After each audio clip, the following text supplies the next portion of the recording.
Ito ay rated SPG. Striktong patnubay at gabay ng magulang ang kailangan. Maaaring may masiselang tema, lengguwahe, karahasan, sexual, horror o droga na hindi angkop sa mga bata.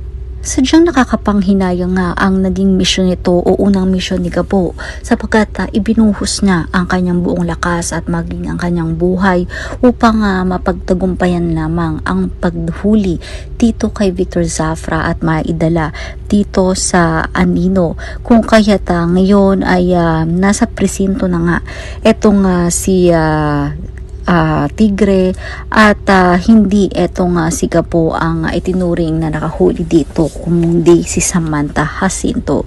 Kung kaya't ngayon ay naging masamang record nga iyon ni Samantha at agad-agad ay tumawag ang ama nga nito ni Victor Zafra dito kay Ricardo upang ibalita dito ang nangyari na talagang hindi niya ikinatuwa.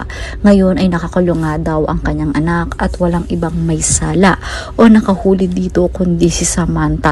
At binalaan nga ito ng ama ni Victor na kung ayaw niya magkaroon sila ng problema sa kanilang samahan ay dapat lamang na gawan ito ng paraan, lalo pat anak nga nito ni Ricardo ang may gawa kung bakit nakakulong ngayon itong si alias Tigre. Samantala, eto namang si Betchay ay lubos na manliliit at usap-usap nga niya ang walang malay na si Rudy.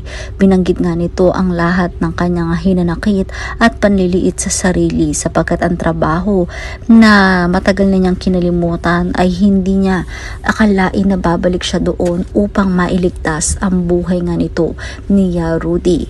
Habang eto namang si Gabo ay lubos na nag-aalala para sa kalagayan ng kanyang ama sapagkat ngayon ay talagang nag-aagaw buhay na ito at kinakailangan na maoperahan sa lalong madaling panahon. Kung kaya walang ibang naisip si Gabo kundi lumapit dito kay Napapang kahit siya ay nabigo na makuha etong si Victor. Sinabi nga nito na kailangan niya talaga ng malaking pera upang maipagamot o maipaopera ang kanyang ama. Subalit sinabihan nga siya nila Papang na huwag itong mag-aalala sapagkat nakakasigurado sila na makakakuha ng pera etong si Gabo, lalo pat maraming nakahandang misyon para dito. Kung kaya't ngayon ay gagawin ni Gabo ang kanyang ikalawang misyon. Ito nga ay ang pagdakip dito kay Mr. Chan sa kanyang warehouse sapagkat narito ang mga ginto na ibinigay nga nito ni alias Tigre. Habang ang pamilya Zafra naman ngayon ay aatake din dito sa kuta ni Mr. Chan sapagkat nasa kanya lahat ng pera at maging ang mga ginto na daladala ng kanilang anak na si alias Tigre. Habang ito rin naman ang ikalawang misyon ni Samantha kung kaya magpupunta rin siya dito sa warehouse ni Mr. Chan kung saan ay tatlong grupo ang hahabol at magbabakas sakali na makahuli kay Mr. Chan. Kung kaya dito ay muling magtatagpo sa ikatlong pagkakataon itong sina Samantha at Gabo.